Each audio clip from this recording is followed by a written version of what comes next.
Las reglas del debate son las siguientes. Al inicio, los asistentes en el estudio podrán votar por el sí o por el no, acorde con su percepción del tema. Los dos invitados tendrán 10 minutos para defender su tesis. Responderán preguntas de dos expertos. Tendrán 3 minutos para sus argumentos de cierre. Al finalizar el debate, los asistentes votarán nuevamente por el sí o por el no. Ganará el debate quien logre cambiar la percepción del auditorio.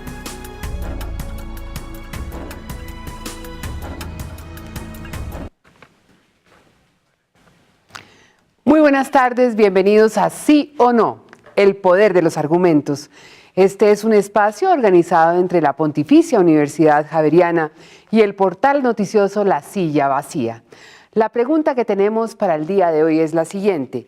¿Existe una estrategia de seguridad efectiva para el posconflicto? ¿Sí o no? Antes de presentar a nuestros panelistas, le pido el favor a los asistentes en el estudio que voten por la percepción que tienen por el tema. Sí, 1, 2, no, 3, indecisos. Veamos ahora un video de lo que opina la gente en la calle sobre este tema.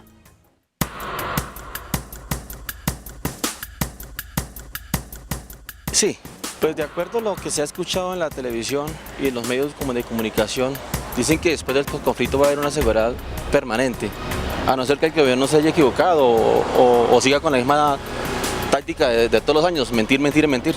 No. La razón por la cual considero que no es por la alta inequidad social que hay, por los altísimos niveles de corrupción que hay en el nivel gubernamental y porque desgraciadamente todos los entes gubernamentales en mayor o menor medida están permeados por el narcotráfico. No, porque es muy difícil, ¿cierto? Que haya seguridad en el posconflicto, pienso yo, ¿no? Yo pienso que sí, pues yo por lo menos ya siento un gran cambio. Tengo familiares que fueron afectados por eso y están mucho más tranquilos, entonces yo pienso que sí. No, jamás. No puede, es incompetente, no es capaz. Un gobierno con autoridad puede garantizarle a los ciudadanos seguridad, si tiene poder, ¿no?, para hacerlo, si tiene voluntad. Si no tiene voluntad, no lo hace. No, simplemente porque se hicieron las cosas como no deberían haberse hecho. No creo que pueda garantizar seguridad en el posconflicto, porque no creo en el gobierno actualmente, está muy corrupto. Creo que no, aunque se llegue a un acuerdo, aunque técnicamente ya llegamos a un acuerdo, realmente no la puede garantizar, ya que siempre van a haber ciertas personas que no van a estar de acuerdo, como parte de la guerrilla con lo que hizo el gobierno. Van a seguir ahí en su lucha, aunque los demás ya no lo estén, ellos van a seguir en su lucha.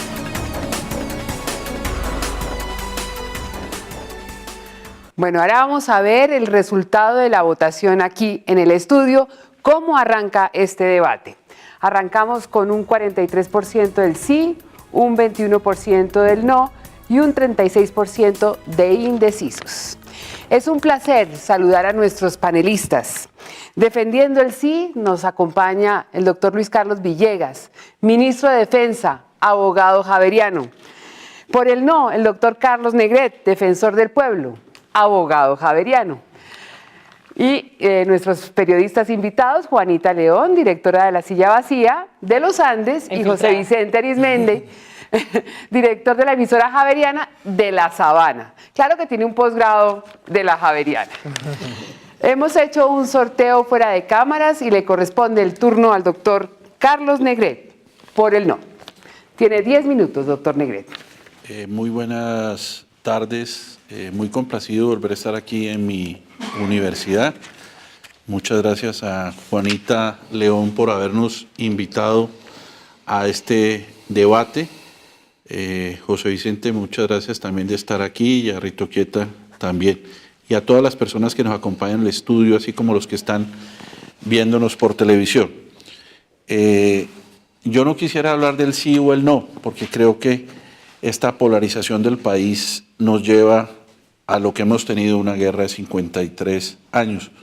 Yo voy a exponer mis opiniones como persona y como servidor público en el sentido del no de la siguiente manera. En mi concepto personal, no hay política de seguridad ni para los ciudadanos, ni para los combatientes, los excombatientes, ni siquiera para los empresarios. La seguridad, como la entendemos nosotros, es como la plena vigencia de los derechos humanos, porque sin seguridad no podemos ejercer los derechos humanos, y sin derechos humanos pues no tenemos nada. Yo creo que es un bien supremo. Hemos venido diciendo de tiempo atrás que no hay seguridad para los ciudadanos por una razón fundamental. Hemos venido diciéndole al gobierno nacional en nuestros informes de riesgos que el tema de los asesinatos, que el tema de las amenazas, que el tema de los atentados es de nunca acabar. Para que ustedes conozcan en contexto, al mes de marzo teníamos una cifra, pero antes de hablarles de cifra quiero contarles que con el gobierno nacional no hemos podido colocarnos de acuerdo en el número de asesinatos de líderes sociales y líderes defensores de derechos humanos. Pero es que en Colombia no puede haber ni un solo ciudadano que se muera o sea asesinado por defender los derechos humanos o ser líder social en la comunidad. A marzo teníamos 156 asesinatos de líderes y defensores de derechos humanos. Emitimos un informe de riesgo que lo entregamos al Gobierno Nacional, al Ministerio del Interior, el cual todavía 3 meses después no ha hecho la alerta temprana para evitar los mismos. Hoy el número de asesinatos son 181 personas, pero además tenemos al menos 500 amenazas en este mismo grupo poblacional. Pero además tenemos, en el periodo de los últimos 16 meses, tenemos 5 desapariciones en Colombia.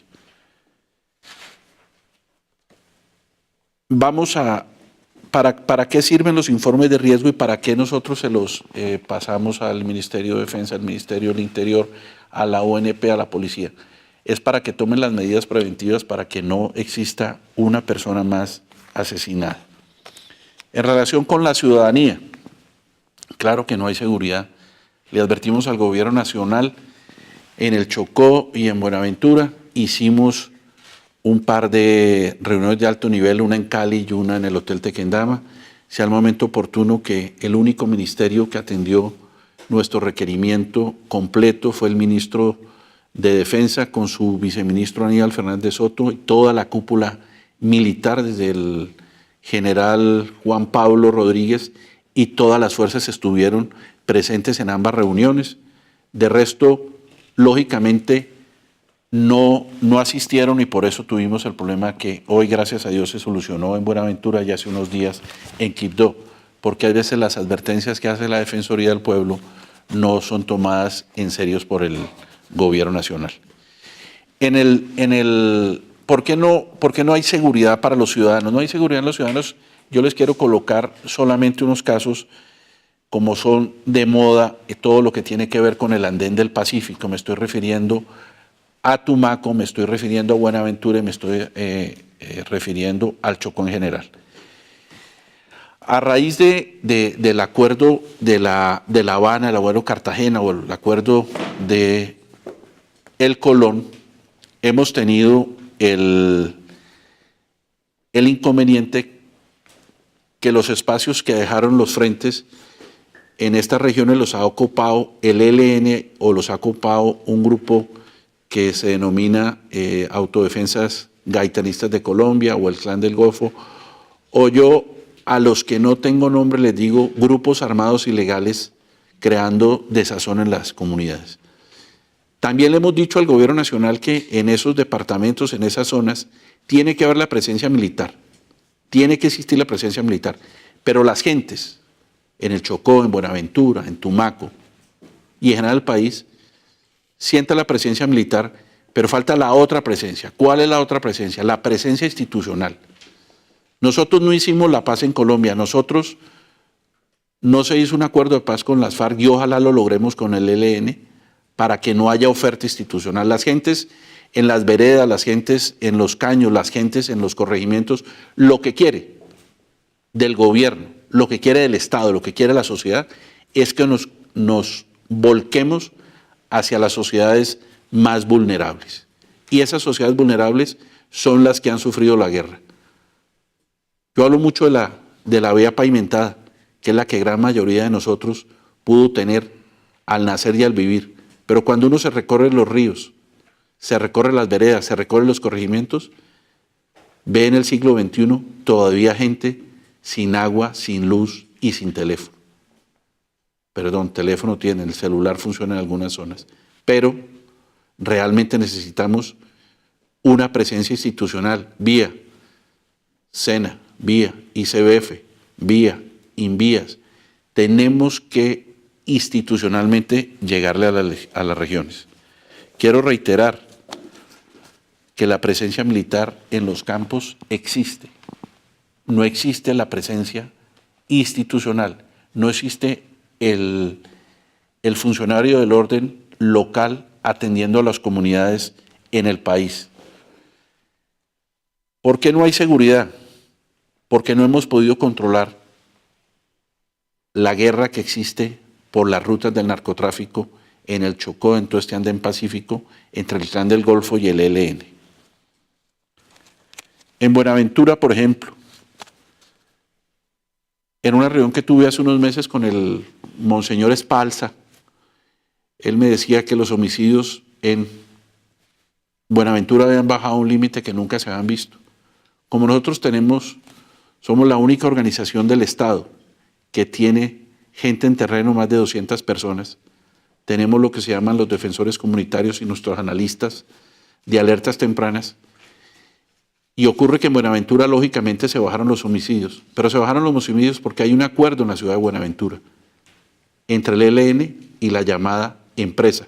Por eso no volvió a haber homicidios en Buenaventura, a pesar del control del gobierno a través de las fuerzas militares y la Policía Nacional. También es cierto que hay un acuerdo de las fuerzas del ELN y del Clan del Golfo. Nosotros, quiero reiterar que esta tranquilidad nos la da el sistema de alertas tempranas a través de nuestros informes de riesgo, lo que nos permite, quiero reiterar, volver a repetir, que le podemos decir a la comunidad que va a pasar un problema y pasa, como pasó con Víctor Castilla en Tumaco, que le dijimos a la ONP, va a morirse el señor Víctor Castilla, y realmente se murió hace unos días en la ciudad de Tumaco. Y no hay seguridad para los empresarios, ya que el ministro viene de allá, de los empresarios, fue un ilustre director de la ANDI. No hay, porque ¿qué pueden pensar los empresarios de este país cuando tienen 23 días parados el puerto más importante? No puede dar seguridad para los empresarios. Y no toda la seguridad es seguridad física, es seguridad económica. También denunciamos el plan Pistola y fue bien importante el plan Pistola porque si no, no había sido posible que bajaran estos asesinatos, estos homicidios. Y por último, porque creo que me quedé sin tiempo, quería contarles que el tema de la frontera es un tema que ojalá lo pudiéramos hablar porque creo que va a haber un problema de riesgo muy grande con todas las gentes que nos van a venir. Y en 20 segundos quiero decirle que los excombatientes de las FARC llevamos 4 asesinatos, 2 en Vidrí de familiares de ellos y uno en el Cauca amnistiado y otro en Tumaco. Entonces el gobierno y el Estado tienen que hacer todo lo pertinente para darle las garantías de seguridad a la comunidad. Muchas gracias. Doctor Carlos Negret, muchas gracias. Le corresponde el turno al doctor Luis Carlos Villegas. Muchas gracias. Yo también quiero agradecerle a Juanita especialmente y a Rito Quieta, quien hacía muchos meses, iba a decir años, no veía. Gracias por esta invitación y me siento muy complacido de volver a mi universidad, ojalá fuera con frecuencia. Miren, si los vaticinios de los politólogos del año 2010, cuando empezamos los contactos reservados con las FARC para iniciar un proceso de paz, se hubieran cumplido, y después reiterados en el año 2012, cuando se hizo pública la agenda, hoy estaríamos en los niveles de violencia de El Salvador. Porque esa tesis de hace 7 años era la tesis de que no hay país que pueda disfrutar de un posconflicto tranquilo. Y ponían de prueba a Centroamérica, varios países africanos, en el Asia, Sri Lanka, en fin. Pues bien, esa tesis hoy puede refutarse con una relativa facilidad con las cifras. Y además, me parece que también hay que hacer un análisis sobre cómo están leyendo los medios y las redes las cifras. Tenemos en realidad un país que ha mejorado en todos los indicadores del tablero que mide la seguridad. Tenemos nuevamente una caída en el homicidio nacional de 300 casos. Este es un país que tiene la mitad de los homicidios que había en el año 2000, cuando teníamos 9 o 10 millones de habitantes menos. Vamos este año para 11.000 homicidios o cosa parecida y llegamos a tener 24.000 en el año 2000, con unas tasas por 100.000 habitantes absolutamente inaceptables y disparadas. Y ese caso del homicidio dejó de ser en Colombia importante, ya nadie lo mide. Aquí se mide el robo de celular, aquí se mide la riña callejera, aquí se mide el atraco en Transmilenio. Al homicidio dejamos de pararle bolas como si no fuera importante la defensa del derecho a la vida. Un país que puede decir que bajó a la mitad el número absoluto de homicidios en lo que va del siglo XXI es un país que está caminando hacia la tranquilidad, no hacia el caos. Y ese es un fenómeno que se repite en la extorsión, que es algo, yo siempre digo que la medición de la extorsión es como el DANE, que cuando sube la inflación el señor del DANE es un científico, pero cuando baja la inflación es un mentiroso. Entonces, la extorsión en Colombia hoy es la mitad de lo que era el año pasado a esta misma época. Ha bajado 44%. Y así las lesiones personales. Las lesiones personales han bajado 21% desde que está aplicándose el código de policía. Juanita, eso le significa 10.000 casos menos al sistema de salud. 10.000 casos menos que pueden ser cerca de 20.000 millones de pesos tranquilamente a 2 millones de pesos por atención de paciente fruto de lesiones personales y riñas. Y así podríamos ir hacia todos los indicadores. Todos están por primera vez en 40 años en verde, mejorando. Entonces, sitios icónicos que todos, aún por jóvenes que estén aquí en este auditorio, podrán haber leído o recordado en alguna oportunidad, como Vistahermosa, Arauquita, Tame, Ituango, San Carlos, Algeciras, Orito, podría seguir yo la lista. Todos tienen caída en el homicidio. En un caso, en Vistahermosa menos 10, ahora a 4 de junio, en Arauquita menos 22, en Tame menos 16, en Ituango menos 4, en San Carlos menos 1, en Algeciras menos 14, en Orito menos 6. En extorsiones, todos con signo negativo, cayendo. Sitios donde, a ver cómo era esa medición hace 2 años, y hace 4, y hace 6, y hace 15. Hasta el 2004, que es donde se empezó a medir bien todo este comportamiento. Esto realmente es algo que amerita analizarse como uno de los dividendos más tangibles de los acuerdos de paz.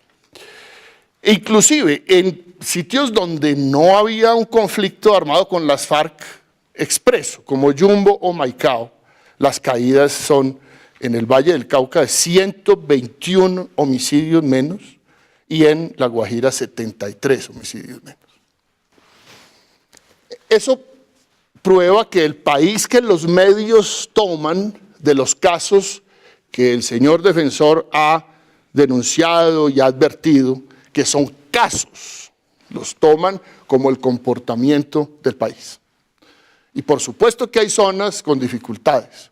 Las zonas donde más golpeó el conflicto, en unas zonas del Chocó, en unas zonas del Pacífico Sur, en unas zonas de la frontera con Ecuador, en unas zonas del Putumayo, en unas zonas del Catatumbo, frontera con Venezuela. Pero de ahí no puede uno derivar que el país no está caminando hacia mejores estándares de seguridad, incluidas esas zonas donde todavía tenemos inmensas dificultades. ¿Por qué? ¿Por qué el país está caminando hacia mejores estándares de seguridad? Porque tenemos planes que responden la pregunta de hoy, planes efectivos de política pública para el posconflicto. Yo le conté al ministro de Defensa de Brasil, porque me preguntó cómo está la fuerza pública para el posconflicto. Le dije, tenemos un dispositivo de 65.000 hombres para 160 municipios y de 15.000 hombres para las zonas veredales donde están concentradas las FARC, es decir, un operativo de 80.000 miembros de la fuerza pública. Y me dijo, pues has de saber que ese es el más importante dispositivo militar y policial que tiene el continente americano hoy. ¿Para cubrir qué? 160 municipios que tienen los más altos índices de conflicto y de violencia en tiempos pasados, para evitar que haya una presencia creciente de las bandas criminales y del ELN. En esos municipios la mayoría de los casos se pueden caracterizar diciendo se fueron las FARC, pero desde que estaban las FARC ya estaban ahí las bandas criminales y estaban en porciones del territorio también bandas del ELN. Ahora son visibles, pero el Clan del Golfo es una organización que pasó de tener 4.200 hombres armados a 1.800. Cuando una organización pierde las 2/3 partes de sus hombres armados, ¿está en expansión? ¿Está ocupando territorios? ¿O está simplemente tratando de salvaguardar lo que está perdiendo por la acción de la fuerza pública? Ahí arrancó hace 3 días la operación Agamenón 2, donde ya es el final del desmantelamiento del Clan del Golfo, con presencia del ejército. Esa es una operación que dará al traste con esa organización, de eso no se pueden equivocar unos u otros. Tenemos un sistema en esas zonas que se llama SIRIE, Sistema Integral de Respuesta Inmediata. Ese SIRIE ha atendido más de 200 casos, de los cuales 10 provienen de la Defensoría del Pueblo, que nos dicen, es que en tal parte donde se fue las FARC hay unos señores con pasamontañas negras. Se demora máximo 2 horas la fuerza pública en estar en ese sitio, cualquiera que sea el mapa territorial que se esté manejando. Y nos ha pasado varias veces, reuniones, estaba el señor defensor en el Popayán, salió una persona a decir, en este momento en la vereda Las Mercedes hay unos con pasamontaña negros. General, mande, allá fueron, 2 horas después nos reportaron que no había presencia, que estaba el señor de la Junta de Acción Comunal con el correspondiente oficial del ejército y que el rumor era el que había quedado amenazando a la gente. Eso no quiere decir que no tengamos casos. Esa acción del SIRIE nos ha permitido, por ejemplo, hacer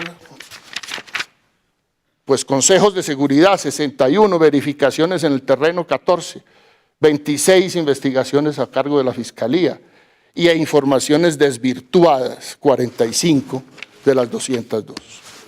Termino con una afirmación. Todo homicidio en Colombia debe dolernos, a todos, no solo al gobierno. Todo homicidio de líderes sociales debe dolernos. Pero poner el caso de los 18 asesinatos que ha habido este año, no son 160. Con Naciones Unidas tenemos la lista de los 18. Hay 13 en verificación de si eran líderes, si los mataron por cuenta de su actividad o qué. 18 casos. Y de esos 18 casos, por primera vez en la historia, la Fiscalía tiene una aplicación como del 40% en imputaciones, gente en la cárcel, sentencias expedidas, etcétera, etcétera. Y vuelvo a decir aquí, no hay sistematicidad, no la hay. ¿Hay casos de asesinatos de líderes sociales? Sí, 18 este año, que no tienen conexión ni siquiera territorial. Señor ministro, muchas gracias. Tienen 3 minutos para controvertir o redondear el tema. Le corresponde el turno al doctor Carlos Negrete. Bueno, muchas gracias. 3 minutos. Ministro, como se lo dije en presencia suya al señor Presidente de la República, no nos vamos a poner de acuerdo nunca en las cifras, pero no importa, como usted bien lo anota, no puede morir ni una persona más en Colombia. Yo le quiero advertir al gobierno que la política de seguridad en posconflicto tiene que ser clara y precisa. La política de seguridad tiene que mutuar, señor ministro. ¿Por qué? Se nos viene un problema muy grande en la frontera, muy grande. Están en este momento los grupos Bacrino, están reclutando gente de esas zonas. Existen nuevos grupos. Yo le quiero leer, ministro, una cosa que me acaba de llegar, desafortunadamente, de mi departamento. Exmilicianos de las FARC habrían creado un grupo armado denominado Patria Grande Ejército del Pueblo, ubicado en el municipio Miranda. Quiere decir que el gobierno que rápidamente tiene que trabajar sobre esos datos. Tenemos otro problema que se nos va a venir, ministro. La sustitución de cultivo, el punto 4. El gobierno ha dicho en cabeza suya, y yo creo que vamos a sustituir las 100.000 hectáreas. Pero tenemos que llegarle con oferta institucional, si no vamos a tener problemas sociales como las tuvimos en Quibdó y como las tuvimos en Buenaventura. Además de eso, también es importante contarle al auditorio que cuando uno va a las zonas veredales, yo visité 16 zonas veredales y las gentes de la Defensoría, los servidores públicos, visitaron 2 veces las zonas veredales. Hay un cambio en la doctrina, me dice la misma gente, del Ejército Nacional, y eso es importante también resaltarlo, porque pues estos debates no son para ni pelear con el señor ministro, ni pelear con el gobierno, sino coeducadamente dar cada uno. Y hay otro tema, ministro, que me preocupa, y es el tema que también tiene que ver con la sustitución y erradicación, que es el tema del COCAN. El COCAN es una organización que se ha creado para los campesinos poder defender sus cultivos de coca, marihuana y amapola. En eso tenemos que hacer un trabajo social conjunto para que no tengamos problemas sociales en las zonas. Muchas gracias. Gracias, doctor Neiret. Le corresponde el turno al doctor Luis Carlos Villegas, 3 minutos. Cada vez que yo hablo de cosas que no son las que me tocan, me las gano. Cuando estaba en la ANDI me gané el terremoto de Armenia, ahora me gané Mocoa, con mucho gusto lo hago. Por eso no puedo hablar de las cosas que no son mías. Yo quiero aquí en estos 3 minutos dedicarme solo a las cosas que me corresponden referidas a la seguridad. Quiero decir que, miren, hay un problema grave en el tema de seguridad relacionado con el sistema democrático, que es la anécdota desvalorizando la política pública. Ejemplo, si yo salgo ahora en estas redes suyas, Juanita, o en una rueda de prensa diciendo que cayó el homicidio 6%, y en las redes está pasando el video de la persona que fue asesinada en Cali porque le estaban robando su carro, la política pública vale lo mismo que esa anécdota. Eso no es un defecto, es al contrario una gran virtud que la democracia tiene que aprender a manejar. Porque si no aprende, vamos a terminar en una tendencia de autoritarismo que no es aceptable en una Colombia de posconflicto. Entonces yo creo que ahí hay una reflexión fundamental.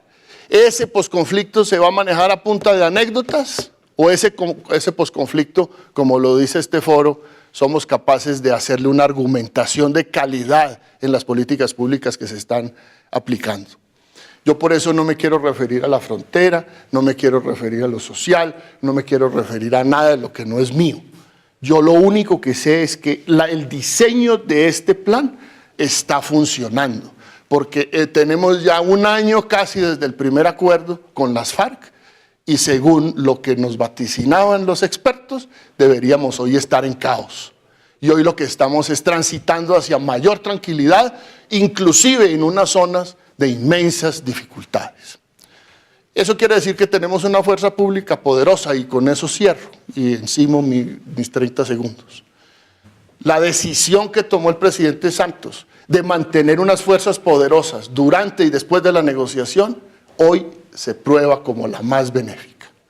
Esta misma conversación entre Carlos y yo, con una fuerza pública débil, con 50.000 efectivos menos, 6 billones de pesos menos, ¿en qué estaríamos?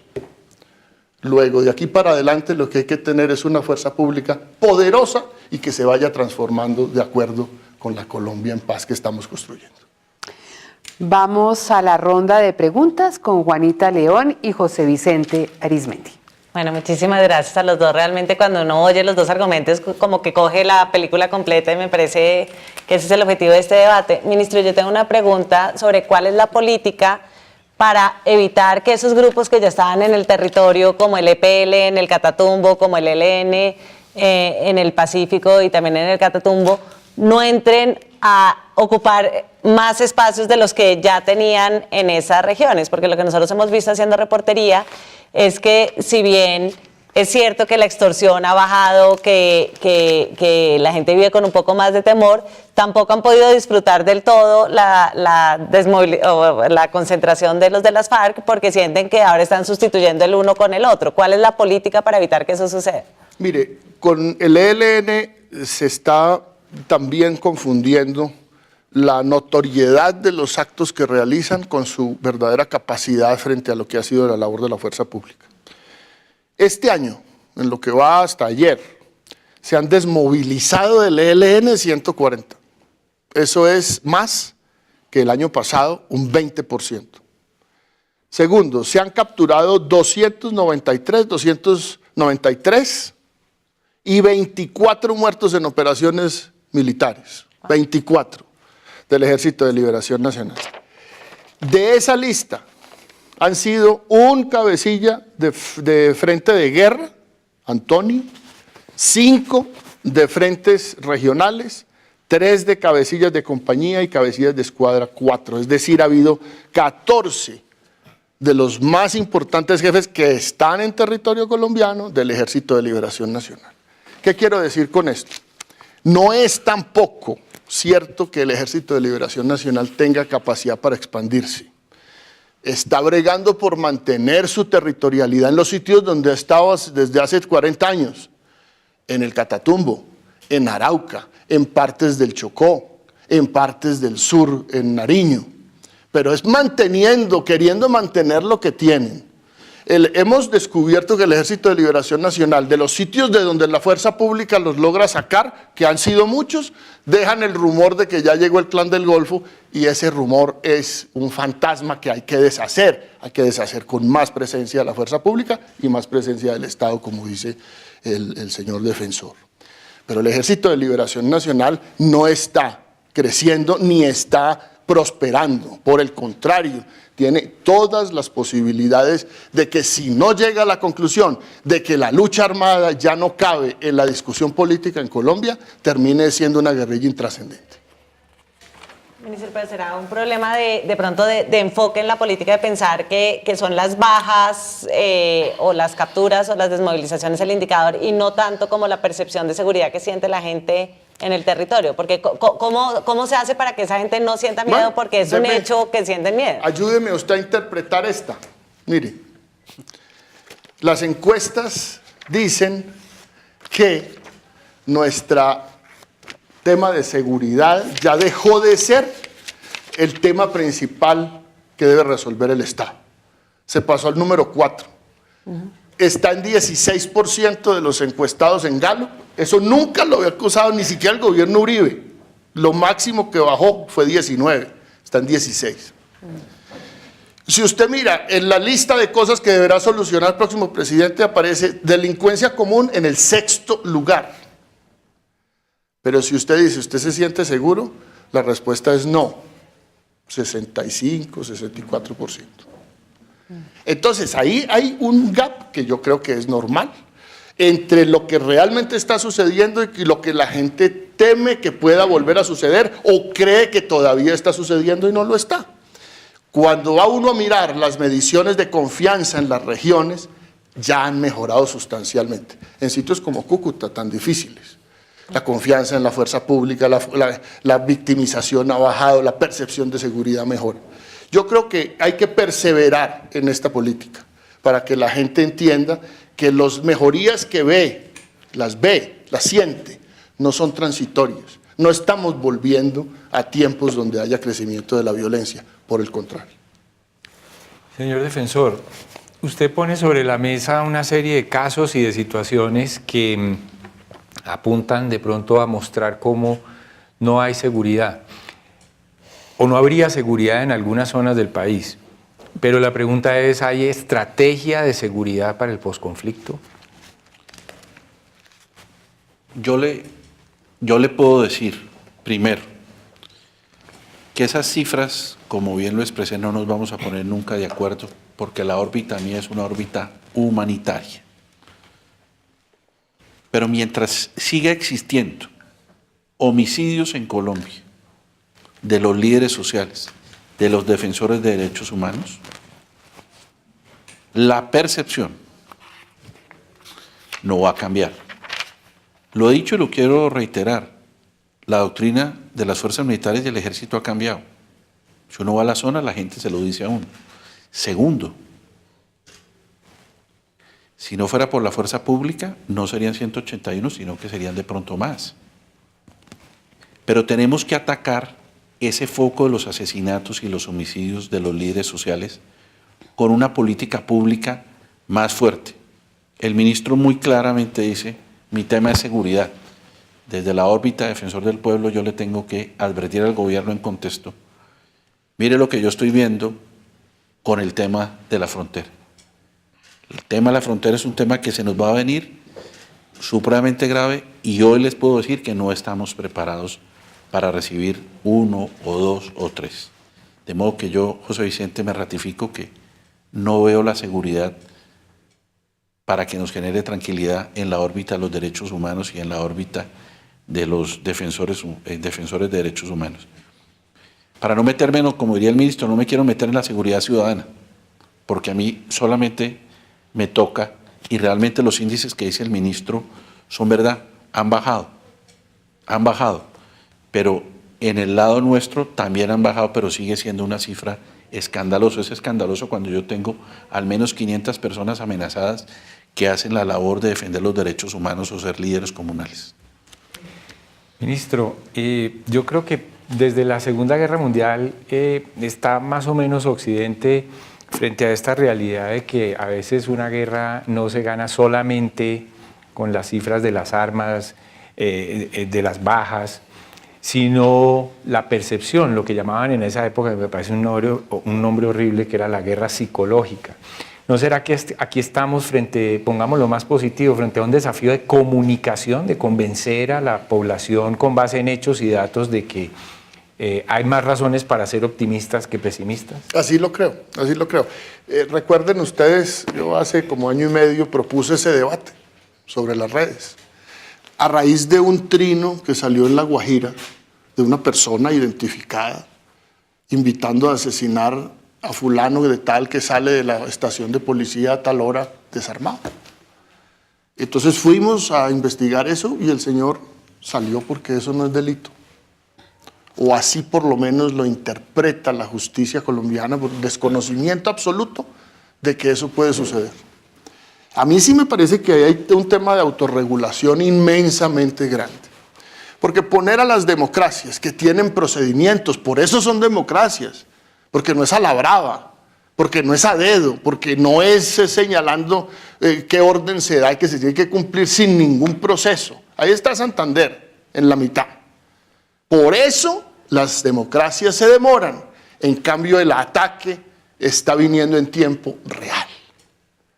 ¿Cómo hace uno para poder reaccionar en tiempo real, en caliente, sin vulnerar los principios procesales de la democracia? Esa no es una discusión colombiana, no faltaba más. Esa discusión está en los Estados Unidos, está ahora con los temas de Europa, en todos los países de la Unión Europea y también en el Reino Unido. Eso me parece que, vuelvo y repito, el peligro es que nos lleve a una discusión de autoritarismo. Defensor y también ministro, yo no entiendo cómo no se pueden poner de acuerdo en si hay 180 líderes asesinados este año o 18. ¿En qué radica la diferencia? ¿En que no saben si son líderes o en que no saben si están muertos? tácida, usted... No, es que me parece un poco raro No, que haya esa mire, brecha. En este tema de seguridad, ya voy al puntual, yo quiero también decir una cosa. En Colombia tenemos que superar la política de odios. Hay que superar los odios, si no este país no va a salir adelante. Y creo que el problema de seguridad no es solamente del gobierno, es del Estado y es de la sociedad. Pero además, tenemos otro señor que también es de esta misma universidad, que es nuestro señor fiscal. Él rápidamente, con las cifras que tiene el señor ministro y las cifras que tengo yo, tiene que decirnos en el expediente si el señor Gerson Acosta de Timbió, Cauca, Resguardo La Laguna, ¿por qué fue asesinado? ¿Por qué apareció muerto? ¿Por qué lo mataron? Ni yo ni el ministro puede determinarlo. Pero, por ejemplo, hoy tuve una reunión del Consejo Asesor de la Defensoría del Pueblo que no se reunía hace 25 años y logramos reunirlo hoy, después de 21 años, después de 25 años, porque nos parecía importante. Y el personero de Pereira, su tierra, ministro, adoptiva, me dijo, hagan algo con los personeros porque nos van a matar. En esa definición que tiene el gobierno nacional, el personero no es un defensor de derechos humanos. Ah, ¿no? Para ponerte solamente un ejemplo y no... ¿Por qué? ¿Cuál es la definición? No, todos los que ejerzan un liderazgo en la zona son defensores de derechos humanos y son líderes. Nosotros nos atenemos a la definición de las Naciones Unidas. Todd Howland de Naciones Unidas tiene una cifra muy parecida a la de nosotros. Estamos tratando de juntarnos todos los actores para mirar uno a uno. Carlos Negret, el que acaba de ser asesinado, la visión del ministro, la visión del vicefiscal, para que de esa manera podamos tener una cifra cierta. ¿Qué es lo que pasa?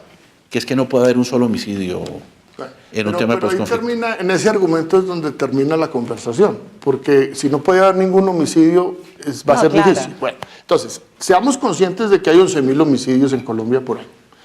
Yo soy veterano del tema de los sindicalistas en la OIT, 20 años en eso. Y a mí se me está pareciendo mucho la manera como políticamente se está orientando esta discusión.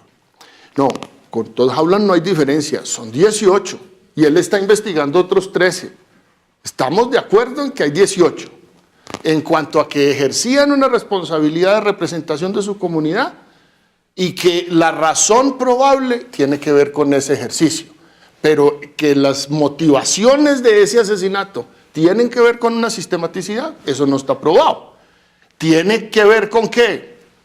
Un caso que empezó este año, con la señora que quería vender el pedazo para poner una zona veredal. Pues la asesinaron los herederos porque la señora dijo que no les daba la plata de ese terreno. ¿Ese entra o no entra como asesinato de un líder que representa a la comunidad en materia de defensa de derechos humanos? Para mi juicio, no. Y para el de Naciones Unidas, afortunadamente, tampoco. Entonces, hay una gran cantidad de amenazas, efectivamente, y esas las tenemos que controlar desde el punto de vista de seguridad. Yo, muy cortico, yo nunca he dicho, ni en el informe de riesgo, dije que era sistemático, ministro. Me he cuidado, porque realmente no es sistematicidad, pero sí es generalizado, porque es a un grupo de personas en un espacio o lugar, y el caso que usted anota es el caso de la señora de Corinto, Cauca, que fue asesinada en la zona donde iba a quedar Cecilia Corcuera, sí. ¿Y ella, usted la cuenta como uno de los líderes? Claro, porque ella era una líder de marcha patriótica. Ese es el otro tema, qué pena. El gobierno nacional no toma algunos movimientos como líderes de derechos humanos, líderes sociales, y nosotros tomamos a todos, incluidos los personeros. Okay. Una última pregunta, José Vicente. Ministro, ¿por qué esta sensación de que de pronto nos creen más las agencias internacionales? Afuera de Colombia todo el mundo está muy feliz, ve el proceso de paz en Colombia como una gran ilusión, un rayo de luz, me decía en estos días un profesor de Notre Dame, y en cambio aquí adentro hay tanto escepticismo. Yo creo que la culpable es la manera como se hace la política. Y vuelvo a meterme en terrenos que no son propiamente los míos. Yo creo que en Colombia la política, que es el mecanismo por excelencia del alma humana para vender futuro, esperanza, se ha vuelto el instrumento por excelencia para vender odios y reivindicaciones del pasado. Aquí se discute el pasado, no el futuro. Esos debates a los que yo asisto con mucho gusto al Congreso son debates que se polarizan sobre el pasado y escasamente pueden dar una luz a estos muchachos que están aquí hoy en este auditorio sobre qué les va a pasar en los próximos 30 años. Ministro, hablando de... Ahí está el problema, en que nosotros estamos dedicados a echarnos las culpas del pasado, como si todos fuéramos unos viejos de mi edad, y resulta que la sociedad no es así. Ministro, hablando precisamente del futuro, yo quisiera saber cómo es diferente la estrategia de seguridad hoy que tiene que ver con capturas, estar en el territorio, y lo que se espera para el posconflicto en el futuro, porque lo que usted habla de, digamos, de los indicadores de éxito de su política, me parece que hubieran podido ser los mismos indicadores de éxito de la política hace 5 años cuando estábamos en conflicto. ¿Qué cambia en términos estratégicos para el posconflicto? Cambia una visión estratégica fundamental. Los problemas fundamentales de seguridad que vienen son de policía. Son de una acción que se parece más a lo civil que a lo militar. Son de una acción que necesita de los otros eslabones, fiscalía y justicia, que necesita del eslabón final de la sanción, política carcelaria, pero que también vuelven a las fuerzas militares con todo su poderío a las responsabilidades propias que le corresponden en soberanía, en defensa de los recursos naturales. Por ejemplo, ¿cuándo hubiéramos imaginado hace 10 años que podía pensarse en una brigada de las fuerzas militares para cuidar los procesos de deforestación nuevos que están sucediendo en el oriente y sur del país? Esa clase de responsabilidades le dan una nueva tónica a la fuerza pública. Pero no olvidemos que ese es el futuro y el presente de muchas regiones del país, mayoritarias, pero que todavía tenemos rezagos. Tenemos un crimen organizado residual, tenemos un ELN que hay que dominar por la vía militar para que entienda que la negociación es su única vía. Esa tarea nos falta y por lo tanto requerimos también de una fuerza militar y de una policía con capacidades especiales poderosas. Gracias, Juanita. Gracias, José Vicente. Tienen 3 minutos para concluir. Como empezó el doctor Carlos Negret, le corresponde el turno al doctor Luis Carlos Villegas, 3 minutos. Bueno, yo concluiría simplemente lo siguiente. En primer lugar, la decisión de mantener una fuerza pública poderosa es correcta y lo muestran los indicadores de seguridad. Eso muestra que ese concepto se ha derivado en unas políticas públicas para el posconflicto que, sin dejar de atender los sitios donde hay dificultades, sí cambia el rol tanto de la policía como de las fuerzas militares. En tercer lugar, que tenemos una capacidad nueva para entender unas zonas del país que habíamos olvidado por 50 años. Y que las personas en esas zonas ya están disfrutando de unos indicadores de seguridad que nunca habían conocido, así sean más altos que los indicadores de seguridad de las principales zonas urbanas. Y por último, sin duda, el proceso de paz ha traído una mejoría en esas regiones, en primer lugar, pero también en otras donde el conflicto no era de alta intensidad. Ahí hay también mejorías. Luego, yo sí creo que el dividendo para el ciudadano del proceso de paz con las FARC, y esperemos del proceso de paz con el ELN, y de la política contra el crimen organizado que está ya funcionando, nos dé la posibilidad de pensar en que Colombia será un país desarrollado, no solo en lo económico, sino también en sus indicadores. Doctor Carlos Negret, 3 minutos para concluir. Muchas gracias y agradecer nuevamente a Juanita, a José Vicente, a Retroqueta y a mi colega Javeriano en este mensaje, en este auditorio. Yo creo que el tema de la seguridad tiene que ser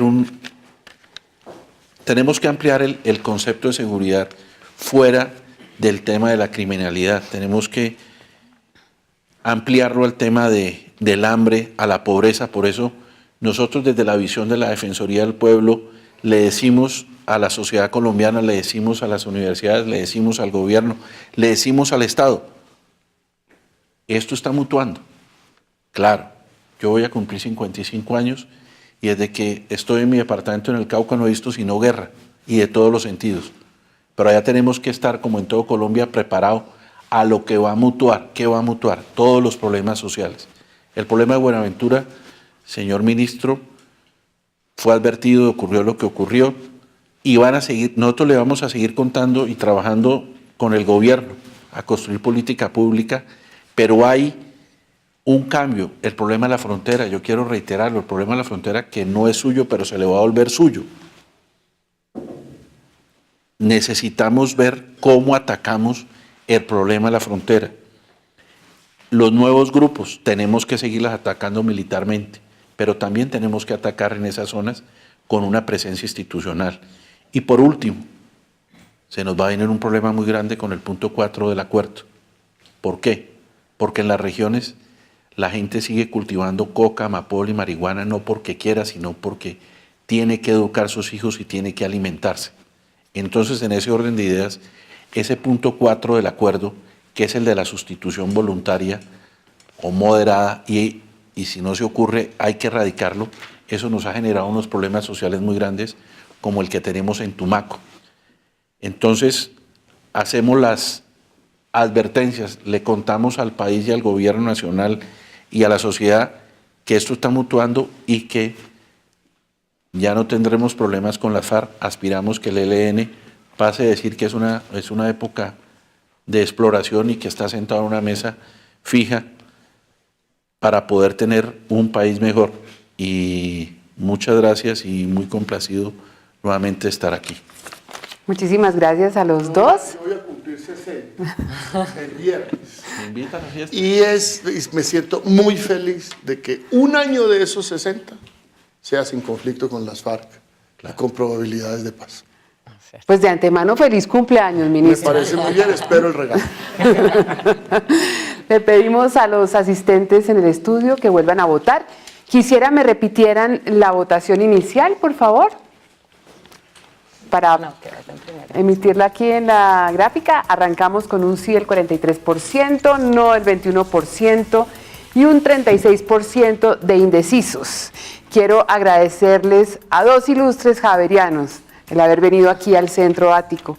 Esta siempre será su casa, ministro, defensor del pueblo. Quisiera saber ahora cuál es el resultado de la votación. Independientemente quién gane el debate, fue absolutamente excelente en argumentos. Vamos a ver la votación. Siempre se nos demora un poco la gráfica, pero tenemos sí, no, indecisos. Somos mejores para el derecho que para las matemáticas. Sí, 40%, no, 30%, indecisos, 30%. Ganó el no, según lo que me dicen en el máster. ¿Sí? No, el sí. Así son los argumentos, así es esta votación. Esto estará en las redes sociales, estará en las páginas de la Silla Vacía y la Universidad Javeriana, para que la gente pueda repetir este excelente debate. Volveremos una vez más al sí o no, el poder de los argumentos. Muchísimas gracias a todos.